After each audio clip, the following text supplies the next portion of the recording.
Bonjour Patrick Artus. Bonjour. Le chef de l'État, François Hollande, a déclaré à plusieurs reprises ces derniers jours, alors je vais lire parce que je veux le citer mot à mot, « La crise de la zone euro est sur le point de s'achever ». Il l'a répété à plusieurs reprises. Est-ce que c'est votre opinion ?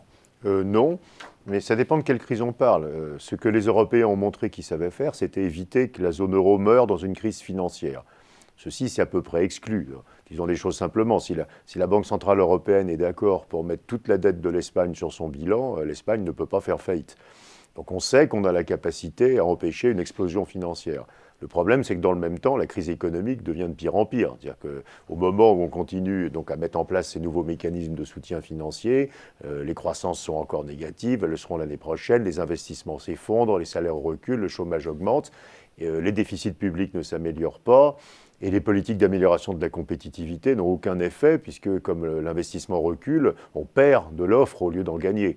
Donc on est dans un stade aujourd'hui où finalement on a transféré le risque financier sur du risque économique, et avec la hausse du chômage aussi évidemment sur du risque politique. Alors on va en parler longuement, puisque vous venez de publier avec Isabelle Gravet un livre qui s'appelle justement « La crise de l'euro ». Il s'agit d'une synthèse des réflexions que vous menez jour après jour dans les flashs économiques que diffuse la recherche économique de Natixis, dont je rappelle que vous êtes le directeur. Je rappelle également que vous êtes professeur à l'École Polytechnique, professeur associé à l'Université Paris 1 Panthéon-Sorbonne. Alors, plus membre du Conseil d'analyse économique. Il n'y a plus de Conseil d'analyse économique, mais vous êtes toujours membre du Cercle des économistes. Alors, votre livre est sous-titré « Comprendre les causes ». On parle de la crise euro, en sortir par de nouvelles institutions. Dans les causes de la crise de l'euro, il y a, et vous insistez beaucoup dessus, des erreurs d'analyse sur les conséquences de la mise en place d'une union monétaire. Alors, il y a ce fameux problème de la convergence. On était persuadé que la mise en place de l'union monétaire allait mener à une convergence économique. Et c'est exactement le contraire qui s'est passé. Les économistes le savaient. Il y a des écrits de Paul Krugman dans les années 80 qui racontent cette histoire. Qui est que du moment qu'on fait disparaître le risque de change entre des pays, les pays peuvent se spécialisent, c'est-à-dire utilisent leurs avantages comparatifs, ou du moins les entreprises utilisent les avantages comparatifs des pays pour se spécialiser. Pour dire les choses simplement, tant que le Portugal avait sa monnaie, pour vendre des voitures au Portugal, il fallait les fabriquer au Portugal à cause du risque de change. Du moment que le Portugal est dans l'euro, on regarde où il est le plus efficace en Europe de fabriquer des voitures, et ce n'est pas au Portugal. Et donc on a cette spécialisation qui est parfaitement normale.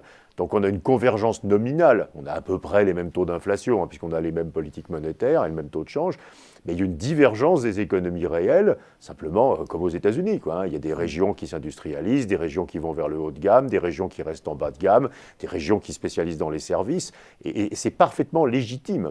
Donc on n'a pas eu la convergence, mais on a eu ce que vous appelez l'hétérogénéité. Oui. Mais cette hétérogénéité, ce n'est pas nécessairement quelque chose de négatif. Alors, il y a un bout de l'hétérogénéité qui est anormal. Bon, quand l'Italie ou l'Espagne font 2 fois moins de recherche-développement que la France, ils fabriquent de l'hétérogénéité qu'on peut corriger. Quand les salaires augmentent extrêmement rapidement aussi dans ces pays, ou en Grèce, évidemment c'est une hétérogénéité qui n'est pas normale, qui est un peu pathologique. Mais il y a une partie parfaitement normale et efficace de l'hétérogénéité, celle dont on parlait avant, c'est-à-dire celle qui résulte de ce que les qualifications des main-d'œuvre ne sont pas les mêmes, les localisations géographiques ne sont pas les mêmes, les ressources naturelles ne sont pas les mêmes, les intensités capitalistiques ne sont pas les mêmes, les intermédiaires financiers ne marchent pas de la même manière. Donc, et à nouveau, on voit ça à l'intérieur de chaque pays. Il n'y a pas de raison que la zone euro soit différente. Personne ne suggère qu'on remette de l'industrie dans les 50 États des États-Unis. Donc c'est la même chose en Europe. Et ceci va continuer. Donc on va être obligé, et je crois que c'est la problématique centrale et qui était complètement ignorée au moment de la construction des institutions européennes, de la rédaction des traités, on va être obligé de trouver le moyen d'avoir des institutions qui soient compatibles avec une hétérogénéité croissante, au moins de cette partie donc normale. Donc les pays de la zone euro se sont spécialisés, oui. Alors en bien en mal, on le verra. Alors vous faites une distinction qui me paraît très importante, c'est la distinction entre la spécialisation intra-branche et la spécialisation interbranche. Oui. Oui, ça c'est une vieille chose que les enseignants de commerce international connaissent par cœur. Si on n'avait que de la spécialisation intra-branche, c'est-à-dire on fait tous des voitures mais pas les mêmes voitures, on n'aurait pas énormément de problèmes, parce que finalement tout le monde ferait des voitures et tout serait dominé par le cycle de la voiture. Si on fait de l'interbranche, c'est-à-dire que certains arrêtent de faire des voitures et que d'autres font des voitures, Et le pire interbranche, c'est celui où certains font de l'industrie et d'autres arrêtent de faire de l'industrie. Puisque finalement, à l'intérieur de l'hétérogénéité, la plus affreuse, c'est celle qui aboutit à des déséquilibres du commerce extérieur. On a aujourd'hui dans la zone euro des pays qui ont structurellement des excédents et des pays qui ont structurellement des déficits extérieurs. Alors c'est je pense, un des biais d'analyse de la crise qui a été de regarder trop les problèmes de finances publiques. Les problèmes de finances publiques sont assez mineurs en réalité. Le vrai sujet, c'est les problèmes de dette extérieure et de déficit extérieur. Si vous avez très peu d'industrie, la Grèce, la France, l'Espagne, vous avez un déficit extérieur structurel qui fait que vous accumulez de la dette extérieure continuellement et qui fait qu'à un certain moment, vous avez une crise puisque vous arrivez au maximum de dette extérieure compatible avec ce qu'on veut vous prêter, avec votre solvabilité. Et la dynamique dans laquelle on est aujourd'hui, c'est une dynamique où les pays qui ont des déficits extérieurs les font disparaître, mais de la façon la plus terrible, qui est en faisant effondrer la demande intérieure pour faire effondrer les importations. On revient vers l'équilibre extérieur aujourd'hui en Espagne et en Italie, par exemple, pratiquement uniquement par la baisse des importations, parce que la demande intérieure est en chute libre. Et pas tellement en exportant plus, ça joue un tout petit rôle, mais l'industrie est trop petite pour que ça puisse se faire par les exportations. Donc la conclusion, c'est que comme les déficits extérieurs dans nos institutions telles qu'elles sont aujourd'hui sont inacceptables, on doit les faire disparaître et un pays peu industriel ne peut les faire disparaître qu'en devenant plus pauvre. Donc on est dans une dynamique d'appauvrissement aujourd'hui dans la zone euro. Pour retrouver la compétitivité en s'appauvrissant. Mais c'est même pas de la compétitivité. Si les baisses de salaire en Espagne, en Italie, au Portugal ou en Grèce et bientôt en France avaient comme effet de redonner de la compétitivité qui fait repartir la production et les exports, ça serait pas très grave. Mais elles ont essentiellement comme effet simplement de tuer la consommation et de faire baisser les importations. Donc c'est pas un choc d'offres positif, c'est un choc de demande négatif qu'on a dans ces pays. Alors il y a une autre hétérogénéité sur laquelle vous insistez et qui vous apparaît inévitable, c'est le fait qu'il n'y ait qu'une seule politique monétaire et un nombre réduit d'instruments de politique monétaire. Oui, alors ça, c'est pas choquant, ça on le savait. Ce qui est bizarre, c'est qu'au moment où on est passé à une seule politique monétaire, en même temps, on a fait disparaître les autres instruments de la politique monétaire. Regardez le crédit immobilier en Espagne. Il aurait fallu freiner le crédit immobilier en Espagne dans les années 2000. La seule façon de le faire, alors il y a eu des petites choses qui ont été faites avec les fonds propres des banques espagnoles, mais ça n'a pas été du tout efficace. La seule façon de le faire aujourd'hui, c'est de monter les taux d'intérêt de la zone euro. Vous ne pouvez pas monter les taux d'intérêt de la zone euro à cause du crédit immobilier en Espagne. Si on était 20 ans avant, on aurait en Espagne monté les réserves obligatoires des banques, et même rationné d'une certaine manière le crédit, mis des plafonds de crédit sur certaines formes de crédit dans certaines banques, comme on le faisait en France dans les années 80. On a perdu tous ces autres instruments de la politique monétaire et on n'a plus que le taux d'intérêt à court terme de la BCE, ce qui est évidemment très très insuffisant. Donc il faudrait revenir à une situation où on redonne plus d'instruments à la politique monétaire, qui sont des instruments de bilan des banques. Il faut que la politique monétaire puisse se servir des ratios de bilan des banques comme instrument de pilotage. Donc des instruments de politique monétaire qui ont été réduits, avec la seule action sur le taux d'intérêt, et puis aussi une marge de manœuvre réduite sur les politiques budgétaires, alors qu'il aurait peut-être fallu faire le contraire. Oui, je suis assez d'accord, mais ça pose la question de savoir comment vous allez gérer l'hétérogénéité dont on parlait il y a 3 minutes. Il y a une première façon qui est de ne pas changer les institutions. Si vous ne changez pas les institutions, l'hétérogénéité, vous avez commencé à la gérer par les déficits publics dans les pays qui vont mal. Donc on a mis des déficits publics pour soutenir les économies de ces pays. Évidemment, ça se heurte tout de suite et très rapidement à un problème de dette publique excessive et de solvabilité budgétaire. Et on est passé ensuite à un deuxième modèle, qui est le modèle d'appauvrissement dont on parlait. C'est ce que suggère d'ailleurs implicitement la Commission européenne ou l'Allemagne, en disant aux pays, vous vivez au-dessus de vos moyens, donc consommez moins et tout ira bien. On ne peut pas utiliser la politique budgétaire durablement pour corriger un problème structurel. On ne peut pas mettre des déficits publics parce qu'on n'a pas d'industrie. Je veux dire, ça n'a pas de sens. C'est quelque chose de cyclique, la politique budgétaire. Alors beaucoup de pays en 2008-2009 ont cru qu'on avait une crise cyclique, donc ont mis des déficits budgétaires très élevés, alors qu'en fait c'était une crise structurelle, c'était la crise de leur désindustrialisation. Et donc évidemment aujourd'hui la situation est encore pire. C'est assez intéressant de voir que dans le monde entier, les pays qui vont à peu près bien aujourd'hui, c'est les pays qui n'ont pas essayé d'utiliser le budget en 2009. Puisque justement, ce n'était pas du tout une configuration où on pouvait utiliser le budget, puisque ce n'était pas un cycle, c'était le début d'un ajustement structurel. Donc une partie des difficultés aujourd'hui, une partie vient des erreurs de politique économique. Alors il y en a plein, à tous les niveaux, hein. L'erreur de conception des institutions, dont on parlait avant, ça va être assez compliqué. Une erreur aussi de compréhension de la nature de la crise. Et alors après, c'est ce que j'allais dire. Oui, dans une vision de plus court terme, une erreur de compréhension de la crise, qui a été perçue soit comme une crise simplement des excès de déficit public, soit comme une crise de la compétitivité, alors que c'est une crise de la non-gestion de l'hétérogénéité, en fait, hein. Et donc et puis ensuite, même à l'intérieur même de cela, la confusion, mais bien sûr c'est des problèmes liés, la confusion entre crise de liquidité et crise de solvabilité. Quand on prête à fonds perdu à la Grèce, ça n'a de sens que si la Grèce a une crise de liquidité.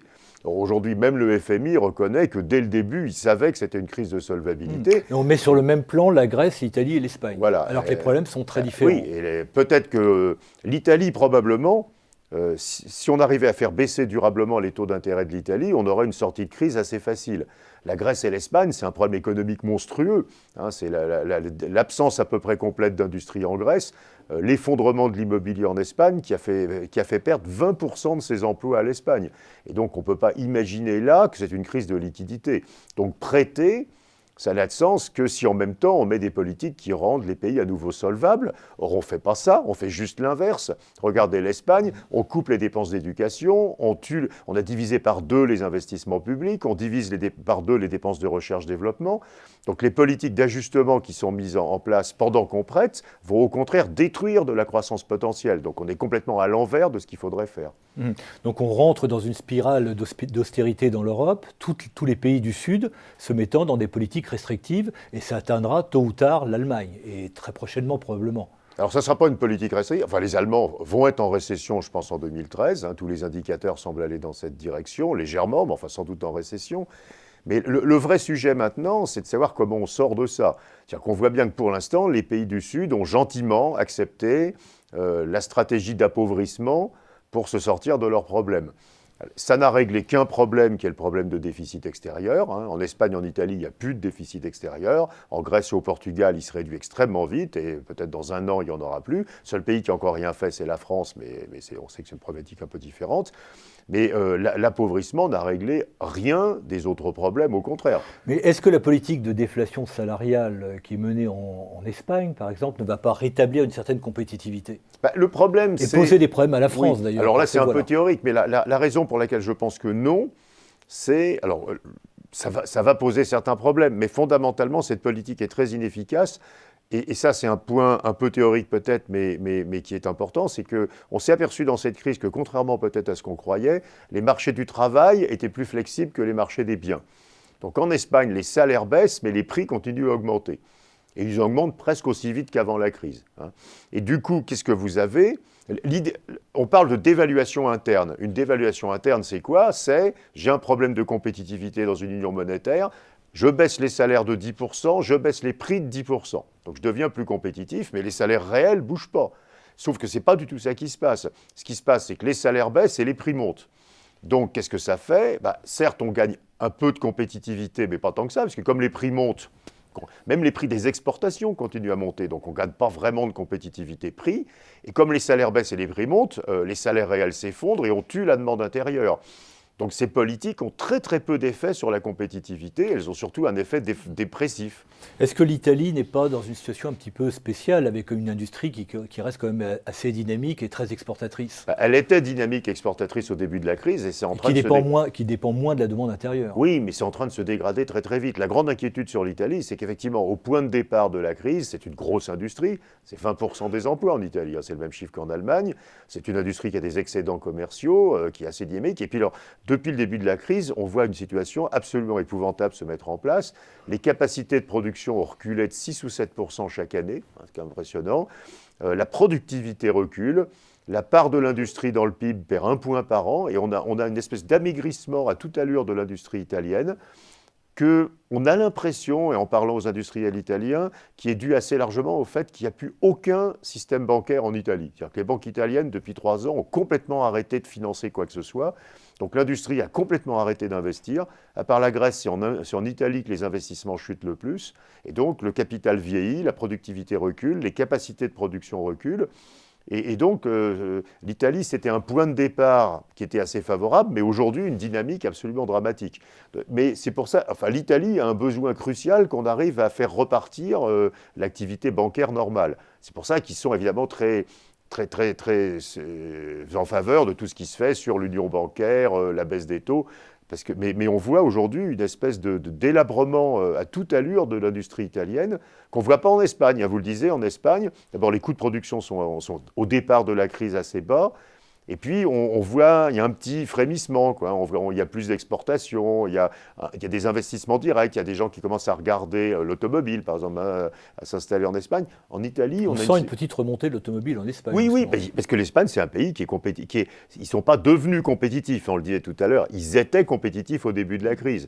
Une heure de travail dans l'industrie espagnole, c'est 20 €. En France, c'est 35 €. Alors, puisqu'on est sur l'industrie automobile, il y a un cas de réindustrialisation sur l'automobile, qui est le cas du Royaume-Uni, qui est en dehors de la zone euro, qui joue donc sur les salaires, sur sa liberté monétaire. Certains économistes en tirent un enseignement pour dire faisons sauter la zone euro. Et c'est pas la liberté monétaire, parce que la livre sterling n'a pas baissé. Donc, les Anglais ont bien essayé de déprécier leur devise, ça n'a pas marché. Pour des raisons d'ailleurs assez mystérieuses. La raison, elle est mystérieuse, enfin, la raison on la connaît. Il y a d'énormes entrées de capitaux vers le Royaume-Uni qui, quoi que fasse la Banque d'Angleterre, empêchent que la livre se déprécie. Non, mais l'Angleterre... Les Allemands, les Japonais, les Américains même, General Motors, investissent dans l'automobile au Royaume-Uni. 20 € de l'heure, charges sociales comprises, dans l'industrie anglaise, 35 € pour exporter vers la zone euro. Oui. C'est... presque d'échanges fixes, la livre et l'euro depuis 2009, 2010, et c'est 20 € Est-ce que la seule solution, c'est l'éclatement de la zone euro ? Moi, je crois, non, enfin, je crois, il y a un cas français très particulier. La France, c'est un pays qui ne devrait pas être désindustrialisé. Quand vous regardez les avantages comparatifs sur les écoles d'ingénieurs, le coût de l'énergie, les infrastructures publiques, l'histoire, la qualification de la manœuvre, on devrait être un grand pays industriel. Et donc là, il y a quelque chose de très particulier qu'il faudrait redresser, d'où les réflexions courantes sur la compétitivité, la fiscalité, etc. Mais le sud de la zone euro, c'est une solution catastrophique de dire ils ne peuvent pas être dans l'euro. Ça veut dire qu'on préfère garder les institutions qu'on a. Ces institutions sont effectivement incapables d'avaler des pays qui ont des structures productives différentes. Une économie de service n'a rien à faire dans l'euro telle qu'elle est aujourd'hui. Donc on renonce à changer les institutions et donc on sort de l'euro les économies de service en disant vous ne devez pas être là, l'euro c'est un endroit pour des pays très industriels. Donc faisons l'euro avec l'Allemagne, l'Autriche, la Belgique, la Slovaquie et la Slovénie. Mais ça serait une erreur dramatique. Si on faisait ça aux États-Unis, vous vous rendez compte le nombre d'États qui pourraient avoir le dollar, quoi. Donc la seule solution positive, c'est de changer les institutions, appelons ça le fédéralisme si on veut, pour que des économies de services puissent être dans l'euro. Alors, quelles institutions, quels problèmes principaux pour arriver à ce fédéralisme ? En gros, quels sont les obstacles et comment peut-on les résoudre ? Prenons l'Espagne. Acceptons l'idée que l'Espagne reste un pays peu industriel. Même s'il faut évidemment tous les progrès sont bons à prendre. Simplement, les avantages comparatifs de l'Espagne, la localisation géographique du sud de l'Espagne, font qu'on sait bien, dans une union économique, la géographie nous montre qu'en général, l'industrie est plutôt au centre qu'à la périphérie. Donc, admettons que l'Espagne reste un pays avec une petite industrie, même si elle s'améliore. On ne peut pas lutter contre cette polarisation de on peut faire comme les Irlandais. On peut mettre le taux d'impôt sur les sociétés à 12%. Et ça marche pour les petits pays. Pour un grand pays comme l'Espagne, c'est pas tellement... Donc ça nécessite une politique concertée au niveau européen. Non pas une convergence fiscale, mais se dire on va jouer sur ces leviers-là. Oui, mais on ne doit pas faire ça non plus. Enfin, je veux dire, si un pays est définitivement fait pour être une économie de service, c'est pas efficace que de le forcer, à coup d'argent public, à devenir un pays industriel. Donc aller contre les avantages comparatifs ou les dotations, c'est plutôt les dotations en facteurs de production d'ailleurs, aller contre les avantages comparatifs, c'est pas efficace. On pourrait se forcer à réindustrialiser. Ces avantages comparatifs peuvent être construits. Oui, mais c'est pas efficace. On n'a aucun intérêt à faire de l'industrie dans les 17 pays. C'est des coûts de transport, c'est de la dispersion, on perd des synergies. La seule solution... Donc acceptons cette hétérogénéité et gérons-la. La seule solution efficace, c'est de dire les pays vont être très très différents, comme la Californie et l'Alabama. Donc qu'est-ce qu'il faut pour qu'ils soient dans la même monnaie ? Il faut que les pays excédentaires financent une partie des déficits des pays déficitaires, et je parle des déficits extérieurs, de manière à ce que les pays déficitaires puissent continuer à avoir des déficits et ne soient pas obligés de les faire disparaître en tuant leur demande intérieure et leurs salariés. Une autre solution serait évidemment une très forte mobilité du travail qui ferait que les populations des pays désindustrialisés s'en iraient, mais on n'a pas ça non plus en Europe, hein, on a ça plutôt aux États-Unis. Et donc, ce fédéralisme, ça peut prendre des formes extrêmement diverses. Ça peut être la mise en commun de certains bouts de la protection sociale, la mise en commun de certains bouts des impôts, la mise en commun de certains financements. Mais vous voyez, on va pas se forcer à remettre de l'industrie sur le plateau du Larzac. On pourrait remettre de l'industrie sur le plateau du Larzac. Il suffirait d'inonder d'argent les gens qui accepteraient de le faire. Mais c'est complètement inefficace d'essayer de faire ça. Là, on est dans une situation d'urgence. Si on ne veut pas que la zone euro éclate, il faudrait aller vers ce fédéralisme à marche forcée.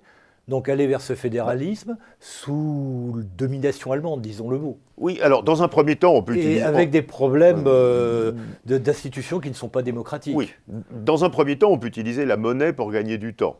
On ne peut pas mettre la monnaie à la place du fédéralisme à long terme. À court terme, la BCE peut permettre cela. Si la BCE prête aux pays qui ont des déficits extérieurs, ces pays peuvent garder leur déficit extérieur plus longtemps. La BCE ne va pas prêter jusqu'à la fin des temps à ces pays, mais pendant quelques années, elle peut leur prêter. Et donc, on peut gagner du temps grâce à la BCE. Le marché financier, de temps en temps, croit que ça peut être une solution définitive. C'est évidemment pas le cas. Et après, il faut effectivement, d'une part, que ces pays essaient quand même de s'améliorer. Enfin, l'Espagne n'est pas condamnée à continuer à se désindustrialiser. Mais à nouveau, ça ne suffira pas. Et après, il faut essayer d'imaginer de façon technique qu'est-ce qu'on pourrait introduire comme fédéralisme qui ne pose pas d'énormes problèmes politiques, qui ne serait pas rejeté par les pays du Nord. Alors, il y a une réflexion, vous savez, par exemple, en ce moment sur l'indemnisation du chômage. Si on avait un système européen d'indemnisation du chômage, en ce moment, les Espagnols récupéraient pratiquement 3 points de PIB de transfert grâce à ce système. Alors c'est du fédéralisme, parce que ce sont les pays à chômage faible qui paieraient pour les chômeurs espagnols. C'est moins inacceptable parce que c'est quand même de la vraie solidarité, c'est moins inacceptable que de faire payer des impôts aux Allemands pour payer les fonctionnaires espagnols, par exemple. Les Allemands sont plus prêts à accepter une espèce de solidarité dans le domaine du social, etc.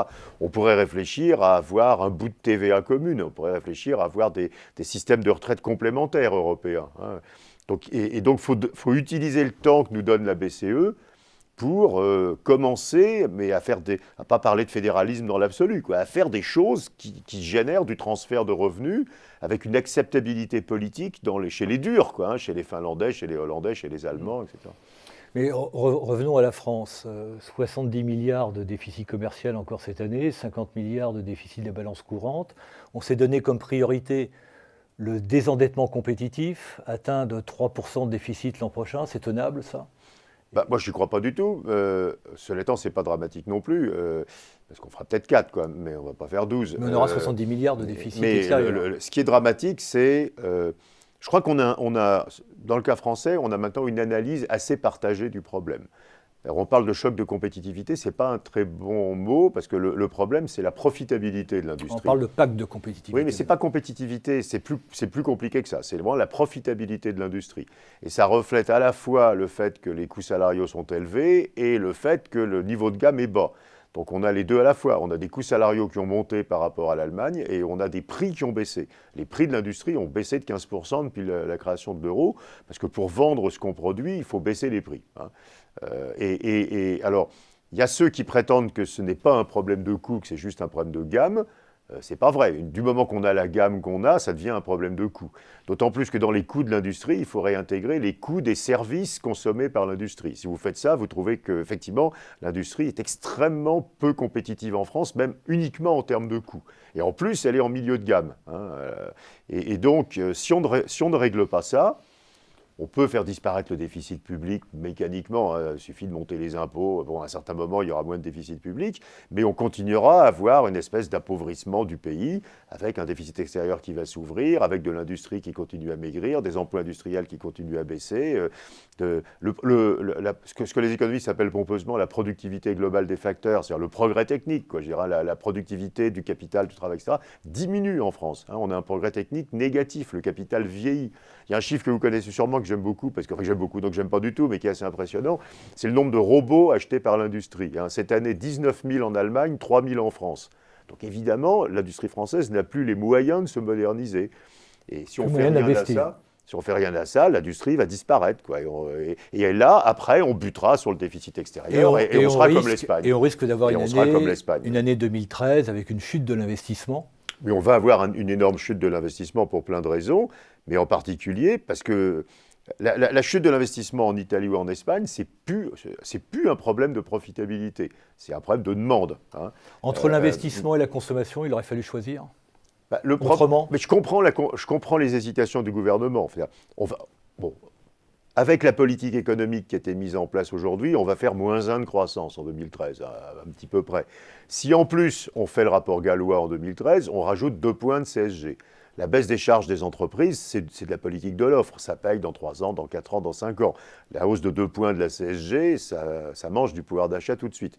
Et donc, si on fait gallois en 2013, on n'est pas à -1, on est quoi? On est à -2, -2,5, enfin, on ne sait pas. Et donc, voilà, donc le gouvernement a très, très peur d'une année 2013 épouvantable en termes de croissance s'il fait ce transfert de charges en même temps que déjà une mauvaise année. Mais le problème, c'est que la baisse de l'investissement en France, c'est le reflet essentiellement de la perte de profitabilité. Un pays comme l'Espagne aujourd'hui a essentiellement un problème de demande. Il y a une amélioration de l'offre, on en parlait avant, les coûts salariaux sont assez faibles, il y a des gains de productivité qui sont presque de 4% par an, extrêmement rapides. Le problème de l'Espagne, c'est que les salaires baissent, que le budget est de plus en plus restrictif, que voilà.